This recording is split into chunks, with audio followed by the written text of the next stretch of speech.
She stood at my door holding a crying baby, her dress torn and muddy from days of walking. "Can you feed my baby?" she whispered, and something inside my chest cracked wide open. I'd been alone on this ranch for 15 years, ever since my own family died in the fever. Now here was this desperate woman with hollow eyes, asking me to save the one thing that mattered most to her. I didn't just give her food that day. I gave her the keys to everything I owned, because sometimes a man's heart knows what his mind refuses to understand. Subscribe to hear how one moment of kindness changed 3 lives forever. The autumn wind was howling something fierce when I heard the knock. 3 soft taps, barely audible over the storm, rattling my windows. I wasn't expecting anyone, hadn't seen another soul in weeks except for the occasional drifter passing through. My ranch sat 20 miles from the nearest town, surrounded by nothing but rolling hills and endless sky. I'd chosen this isolation deliberately after losing everything that mattered to me. The knock came again, more urgent this time, and I set down my whiskey glass with a heavy sigh. Through the frosted window, I could make out a figure hunched against the cold, small and fragile-looking. When I opened that door, the sight nearly knocked me backward. A young woman stood there, maybe 25, with long brown hair, matted by rain and wind. Her dress was torn at the hem, stained with mud and what looked like blood. But it wasn't her appearance that stopped my heart cold. It was the bundle she clutched against her chest, wrapped in a threadbare blanket. A baby's weak cry pierced the night air, thin and desperate. The woman's eyes met mine, and I saw something there that I recognized from my own mirror. Complete and utter desperation. The kind that comes when you've lost everything and have nowhere left to turn. "Please," she whispered, her voice barely audible over the wind. "Can you feed my baby?" The words hit me like a physical blow, stirring up memories I'd spent years trying to bury. My own son's face flashed before my eyes, the way he'd looked in those final days when the fever took him. I'd been helpless then, watching him waste away while I could do nothing. Now here was another child, another chance, another test of whether I was man enough to make a difference. The woman swayed on her feet, exhaustion written in every line of her body. She'd walked God knows how far to reach my door, driven by nothing but a mother's love. I stepped aside without a word, gesturing for her to come in from the cold. She stumbled across the threshold, nearly collapsing as the warmth hit her. The baby's cries grew stronger, more demanding, and I could see the relief flooding her features. She'd found shelter, found someone willing to help, but as I watched her sink into my old leather chair, I realized this moment was about to change everything. Not just for her and the child, but for me too. I'd been living like a ghost for 15 years, going through the motions of existence without really being alive. This woman and her baby were about to wake me up from that long, cold sleep. The fire crackled in the hearth, casting dancing shadows on the walls as I moved to the kitchen. My hands shook as I prepared a bottle of warm milk, muscle memory from years past guiding my movements. I could hear the woman murmuring soft words to her child, trying to soothe the hungry cries. When I returned with the bottle, she looked up at me with tears streaming down her face. "Thank you," she breathed, and something inside my chest cracked wide open. I hadn't felt this needed, this useful, since the day I buried my family. As I watched her feed the baby, I made a decision that would echo through the rest of my days. That night, as the storm raged outside, I gave her more than just food and shelter. I gave her hope, safety, and the promise that she'd never have to face the world alone again. Because sometimes a man's greatest strength isn't in what he can take, but in what he's willing to give away. Morning came soft and golden, painting the ranch in warm light that made everything look possible again. I woke to the sound of the baby cooing, a sweet melody I hadn't heard in my house for 15 long years. The woman was sitting by the window, holding her child and watching the sunrise paint the mountains purple and pink. She looked different in the daylight, younger somehow, though I could see the weight of hard living in the lines around her eyes. When she noticed me stirring, she offered a shy smile that transformed her entire face. "I'm Sarah," she said simply, and I realized I'd taken in strangers without even knowing their names. Over breakfast, the story came out in pieces, like pulling splinters from a wound. Her husband had died in a mining accident 3 months back, leaving her with nothing but debts and a baby on the way. The company had thrown her out of their housing, and she'd been walking from town to town, looking for work that didn't exist for a woman in her condition. She'd given birth alone in an abandoned cabin, with only her own strength and determination to see her through. The baby, little Emma, had been struggling to thrive without proper nutrition. Sarah had been surviving on scraps and charity, watching her daughter grow weaker each day. "I thought about giving her up," Sarah confessed, her voice breaking as she spoke. "There's a family in Denver that takes in orphans, good people with money and a big house. Emma would have everything she needs." The pain in her voice was raw and immediate, cutting through me like a blade. I understood that kind of impossible choice, the way love sometimes demands the ultimate sacrifice. She'd walked all this way not to find help for herself, but to find someone who could give her daughter a better life than she could provide. The courage that took, the selfless love, humbled me completely. As she spoke, I found myself studying her face, the way her eyes lit up when she looked at Emma, the gentle way her hands moved as she cared for the child. This wasn't some desperate woman looking for an easy way out. This was a mother who would walk through fire for her baby, who'd already walked through hell and kept going. She had the kind of strength that comes from having nothing left to lose and everything to fight for. I'd seen that look before, in my own mirror, in the days after I lost my family. The difference was, she was still fighting. She hadn't given up the way I had. The baby gurgled and reached for a sunbeam streaming through the window, her tiny fingers grasping at the light. In that moment, I saw my own son's face again, remembered the way he used to chase dust motes in the afternoon sun. The memory didn't hurt the way it usually did. Instead, it felt like a blessing, a reminder of what love could look like when it was pure and uncomplicated. Sarah noticed my expression and followed my gaze to Emma. "She's beautiful, isn't she?" she whispered, and I nodded, not trusting my voice to remain steady. That afternoon, as Sarah rested and the baby slept, I walked the boundaries of my ranch with new eyes. 5,000 acres of good grazing land, a sturdy house with more rooms than one man could ever use, barns and outbuildings that echoed with emptiness. I'd built this place to be a legacy, a foundation for generations of my family to come. When that dream died, I'd let it all become a monument to loss instead of a celebration of possibility.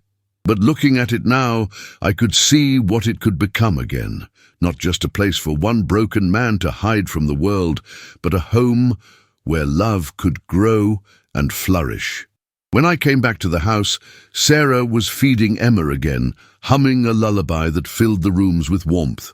She looked up as I entered, and I saw hope flickering in her eyes like a candle flame.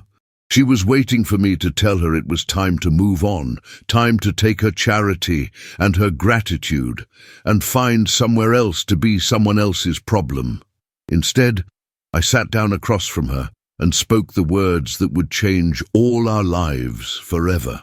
"I want you to stay," I said, the words hanging in the air between us like a bridge waiting to be crossed. Sarah's eyes widened, and she clutched Emma closer to her chest as if she was afraid this was all a dream that might disappear. I'd been thinking about it all morning, walking the empty rooms of my house and feeling the weight of all that unused space.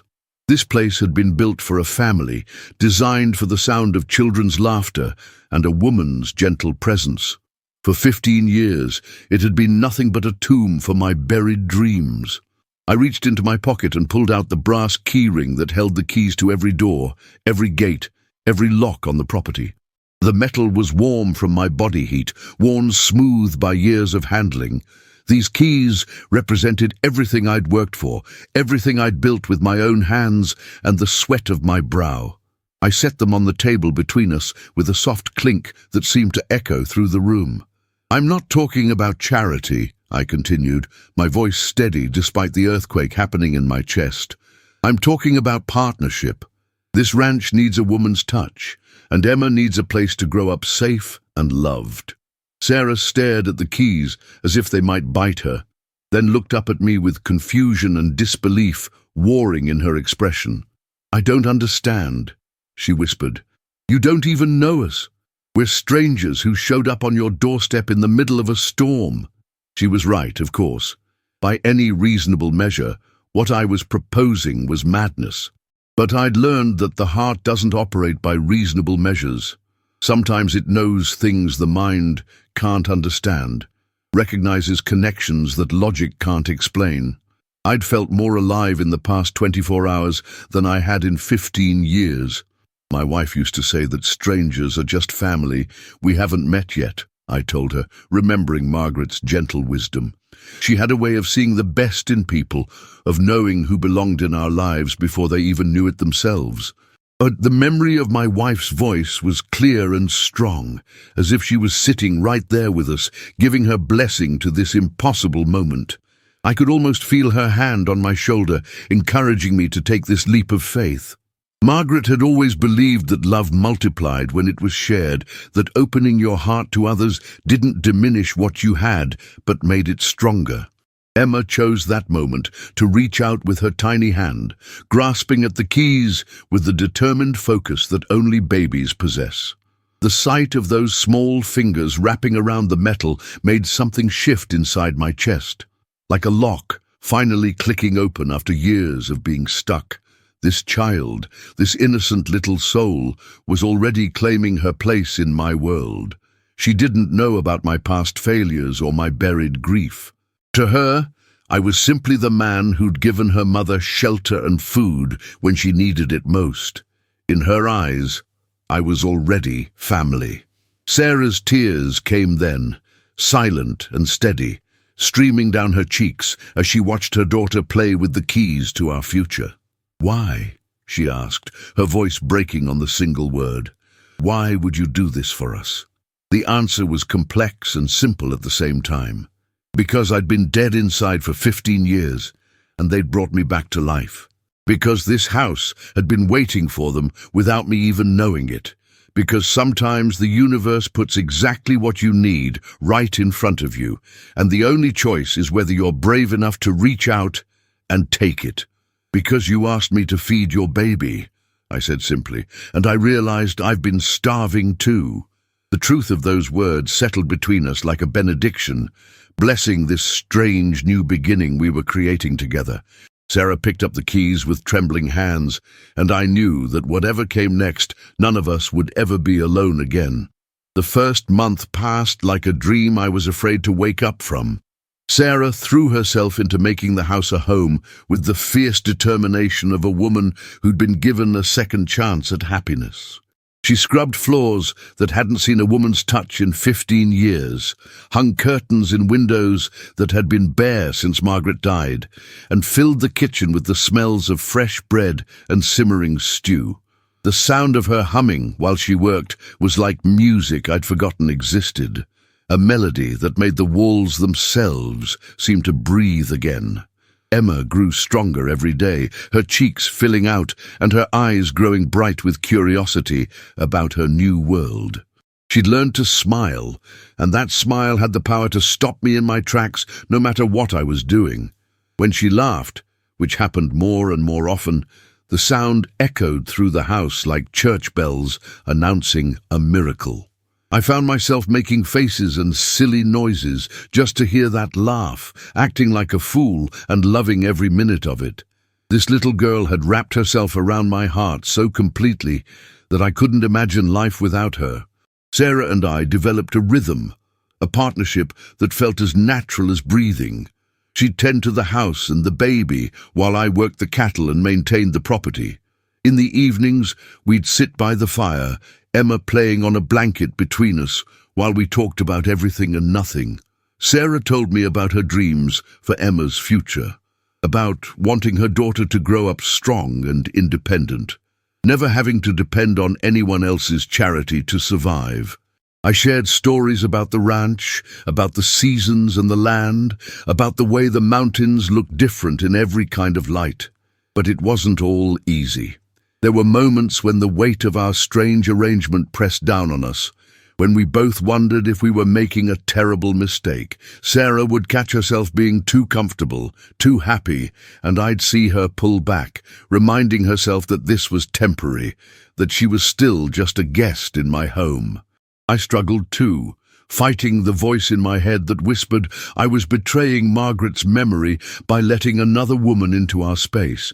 The guilt was a constant companion, even as my heart insisted this was right. One evening, as autumn deepened into winter, Sarah found me standing in what had been my son's room, holding one of his old toys. She didn't say anything, just stood in the doorway with Emma in her arms, waiting for me to speak. "His name was Thomas," I said finally, my voice rough with emotion. "He would have been 21 this year." Sarah stepped into the room then, her presence warm and understanding. "Tell me about him," she said softly. And for the first time in 15 years, I did. I told her about his laugh, his curiosity, his dreams of becoming a doctor. I told her about the fever that took him and Margaret both, about the way I'd failed to save them. When I finished, Sarah was crying, but not with pity. With understanding, with shared grief, with the recognition of someone who knew what it meant to lose everything.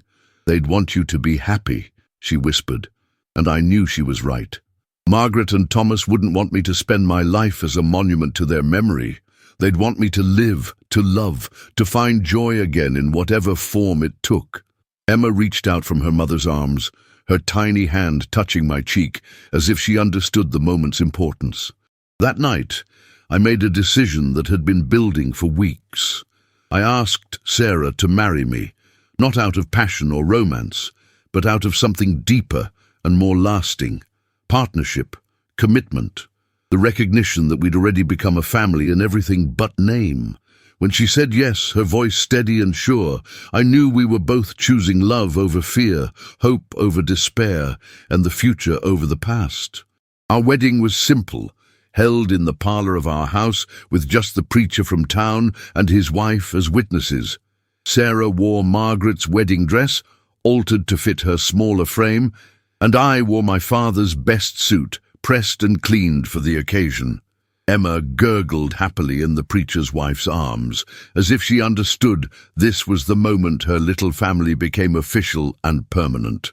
When we exchanged vows, promising to love and honor each other through whatever came, I felt Margaret's presence like a blessing, giving us her approval to build something new on the foundation of what had been lost. The seasons turned, and our life together settled into something beautiful and sustainable. Sarah proved to have a head for business as well as homemaking, helping me expand the ranch's operations and increase our profits. She suggested we start raising horses alongside the cattle, and her instincts proved golden. Emma took her first steps in the spring, toddling between Sarah and me in the front yard while we cheered like she'd just conquered a mountain. Every milestone felt like a victory, every day a gift we'd almost been too afraid to accept. The house filled with new memories, layering over the old ones without erasing them. Sarah understood that Margaret and Thomas would always be part of our story, and she honored their memory while creating space for our own traditions.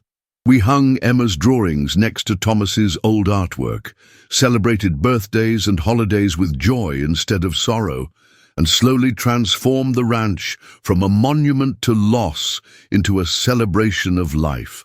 The empty rooms that had echoed with loneliness now rang with laughter and conversation. By Emma's second birthday, she was calling me Papa, with the casual confidence of a child who'd never known any other father. The word still stopped my heart every time she said it, filling me with a fierce protective love that surprised me with its intensity. I'd thought that part of me had died with Thomas, but Emma had awakened it again, proving that the heart's capacity for love isn't diminished by loss, but expanded by it. Every bedtime story, every scraped knee kissed better, every proud moment watching her discover the world felt like a miracle I'd never expected to experience again. Sarah bloomed in the security and love we'd built together, her natural strength and intelligence shining brighter every day. She started a small garden that grew into something magnificent, supplying not just our table, but half the town with fresh vegetables and flowers. She organized church socials and helped other struggling families, always remembering what it felt like to be desperate and alone. Watching her thrive, seeing her confidence grow, reminded me daily that sometimes the best thing you can do for someone is simply believe in them when they can't believe in themselves. As I write this, Emma is 5 years old, smart as a whip, and twice as stubborn, with her mother's determination and what Sarah laughingly calls my stubborn streak. She's learning to read, helping with the horses, and asking a million questions about everything she sees. Sarah is expecting our second child, a baby who will grow up knowing nothing but love and security, never doubting their place in this family we've built from hope and determination. The ranch prospers, the house rings with joy, and every morning I wake up grateful for the storm that brought them to my door. Sometimes I think about that desperate woman who knocked on my door with a starving baby, asking if I could feed her child. I gave her the keys to my ranch that day, but the truth is, she gave me something far more valuable. She gave me back my life, my purpose, my capacity for joy. We saved each other, Sarah and Emma and I, proving that family isn't just about blood or lore or tradition. Sometimes it's about recognizing the people who belong in your life and having the courage to open your door when they finally find their way home.